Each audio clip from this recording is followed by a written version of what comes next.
This is Matt, and this is a video on how to add a line chart in Looker Studio. So I'm right here in the back end of my Looker Studio. It's all free. It's a Google product now. So I'm just going to flick over to the other page. So I've got a bit of space here. So to insert the chart, all you need to do, click on Add Chart.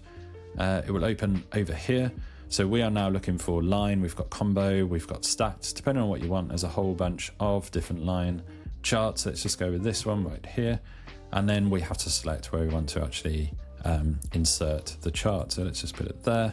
And then depending on what data you've got open here, I've got some Google Analytics data open right now. Your chart will kind of render here at the bottom. So currently this is putting in some data from this particular site. You can change your data source depending on what data sources you have added to your Looker. And you can change the dimension right here with the X-axis and the Y-axis. And you can start to configure and customize everything here. Style-wise, you have all of your formatting and so on and so forth here. So that was a really short video on how to add a line chart to Looker Studio. Hopefully you found this video useful. If you have, drop the video a like and subscribe to the channel for more videos just like this.